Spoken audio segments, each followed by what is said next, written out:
અધ્યાય 8 ભગવત પ્રાપ્તિ. અર્જુને પૃચ્છા કરી, હે ભગવાન, હે પુરુષોત્તમ, બ્રહ્મ શું છે? આત્મા શું છે? સકામ કર્મ શું છે? આ ભૌતિક જગત શું છે? અને દેવો શું છે? કૃપા કરી આ બધું મને સમજાવો. હે મધુસૂદન, યજ્ઞના સ્વામી કોણ છે? અને તેઓ શરીરમાં કેવી રીતે રહે છે? વળી ભક્તિમાં પરોવાયેલા મનુષ્યો અંતકાળે આપને કેવી રીતે જાણી શકે છે? પૂર્ણ પુરુષોત્તમ પરમેશ્વરે કહ્યું, અવિનાશી તથા દિવ્ય જીવને બ્રહ્મ કહે છે અને તેના સનાતન સ્વભાવને અધ્યાત્મ અથવા આત્મા કહે છે. જીવોના ભૌતિક શરીરોનો વિકાસ થવાની પ્રક્રિયા સાથે સંકળાયેલા કાર્યોને કર્મ અથવા સકામ કર્મ કહે છે. હે દેહધારીઓમાં શ્રેષ્ઠ, નિરંતર પરિવર્તનશીલ આ ભૌતિક પ્રકૃતિ અધિભૂત અથવા ભૌતિક પ્રાગટ્ય કહેવાય છે. સૂર્ય તથા ચંદ્ર જેવા દેવોનો જેમાં સમાવેશ થાય છે તે ભગવાનનું વિરાટ રૂપ અધિદૈવ કહેવાય છે. અને પ્રત્યેક દેહધારીના હૃદયમાં પરમાત્મા રૂપે સ્થિત હું પરમેશ્વર અધિયજ્ઞ અથવા યજ્ઞનો સ્વામી કહેવાઉં છું. જે મનુષ્ય મૃત્યુ સમયે કેવળ મારું સ્મરણ કરતો શરીર તજે છે તે તરત જ મારી પ્રકૃતિને પામે છે. આમાં લેશ માત્ર સંદેહ નથી. હે કુંતી પુત્ર, શરીરનો ત્યાગ કરતી વખતે મનુષ્ય જે ભાવનું સ્મરણ કરે છે એવા જ ભાવને તે નિશ્ચિતપણે પ્રાપ્ત કરે છે.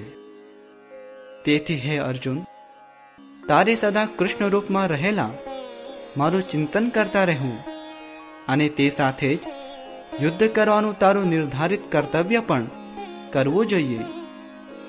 તારા કાર્યોનું મને સમર્પણ કરીને અને તારા મન તથા બુદ્ધિને મારામાં સ્થિર કરીને તું નિશ્ચિતપણે મને પ્રાપ્ત કરીશ.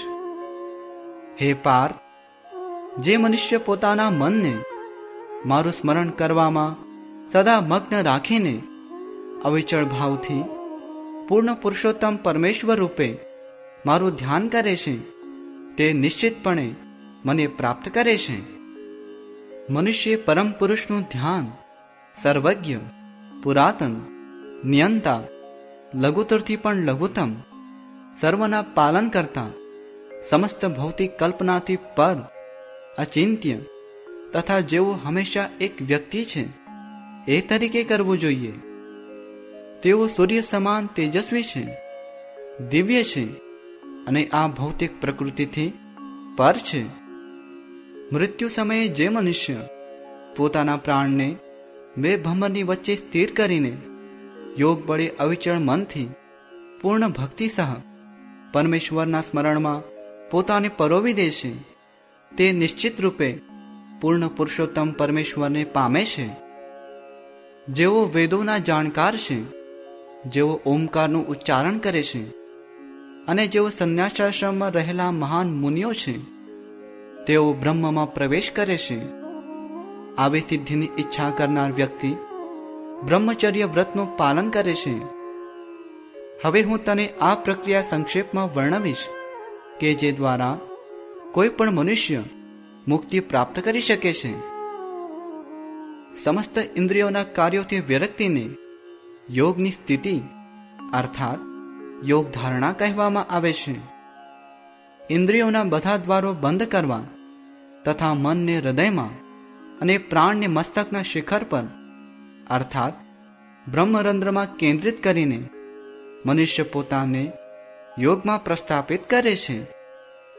આ યોગાભ્યાસમાં સ્થિત થયા પછી તથા અક્ષરોના પરમ સંયોજન ઓમકારનું ઉચ્ચારણ કરતા રહી જો કોઈ મનુષ્ય પૂર્ણ પુરુષોત્તમ પરમેશ્વરનું ચિંતન કરે છે અને દેહનો ત્યાગ કરે છે તો તે નિશ્ચિતપણે દિવ્ય લોકમાં જાય છે. હે પૃથાપુત્ર અર્જુન, જે મનુષ્ય અનન્ય ભાવે નિરંતર મારું સ્મરણ કરતો રહે છે તેને માટે હું સુલભ છું, કારણ કે તે મારી ભક્તિમય સેવામાં નિરંતર પ્રવૃત્ત રહેશે. મને પ્રાપ્ત કર્યા પછી મહાત્માજનો કે જેઓ ભક્તિ યોગી છે તેઓ દુઃખમય એવા આ ક્ષણભંગુર જગતમાં કદાપી પાછા આવતા નથી, કારણ કે તેમણે પરમ સિદ્ધિ પ્રાપ્ત કરી છે. હે અર્જુન, આ ભૌતિક જગતમાં સર્વોચ્ચ લોકથી માંડીને નિમ્નતમ સુધીના બધા જ દુઃખોના સ્થાન છે કે જ્યાં વારંવાર જન્મ તથા મરણ થયા કરે છે. પરંતુ હે કુંતી પુત્ર, જે મનુષ્ય મારા ધામને પામે છે તે કદાપી પુનર્જન્મ પામતો નથી. માનવીય ગણના અનુસાર 1000 યુગ મળીને બ્રહ્માજીનો એક દિવસ થાય છે. વળી તેમની રાત્રિની અવધિ પણ એટલી જ હોય છે. બ્રહ્માના દિવસના આરંભકાળે બધા જીવો અવ્યક્ત દશામાંથી વ્યક્ત થાય છે, અને પછી જ્યારે બ્રહ્માની રાત પડે છે ત્યારે તેઓ પુનઃ અવ્યક્ત દશાને પામે છે. વારંવાર જ્યારે બ્રહ્માનો દિવસ ઉદય પામે છે ત્યારે બધા જીવો પ્રગટ થાય છે, અને બ્રહ્માની રાત શરૂ થતાં જ તેઓ અસહાયપણે નાશ પામે છે.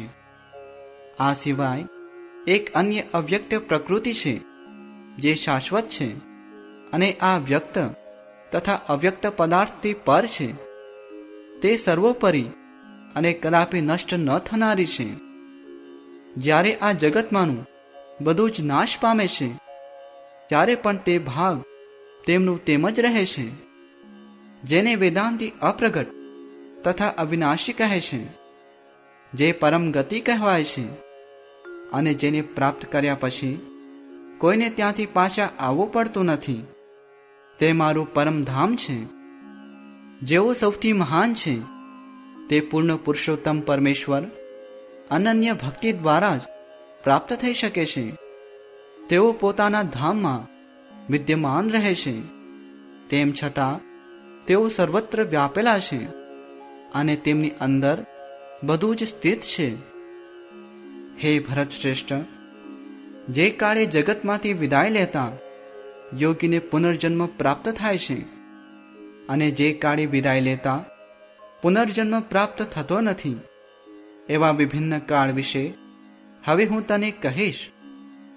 જે મનુષ્યો પરબ્રહ્મના જ્ઞાતા છે તેઓ અગ્નિદેવના પ્રભાવ દરમિયાન પ્રકાશમાં દિવસના શુભ સમયે શુક્લ પક્ષમાં અથવા સૂર્ય ઉત્તરાયણમાં હોય ત્યારે એ 6 મહિના દરમિયાન આ જગતમાંથી દેહ ત્યાગ કરે છે. તેઓ એ પરબ્રહ્મને પામે છે.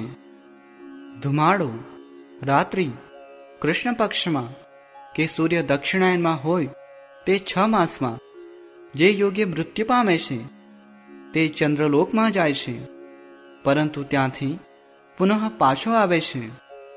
વૈદિક મતાનુસાર આ જગતમાંથી પ્રયાણ કરવાના 2 માર્ગ છે, એક પ્રકાશનો અને બીજો અંધકારનો.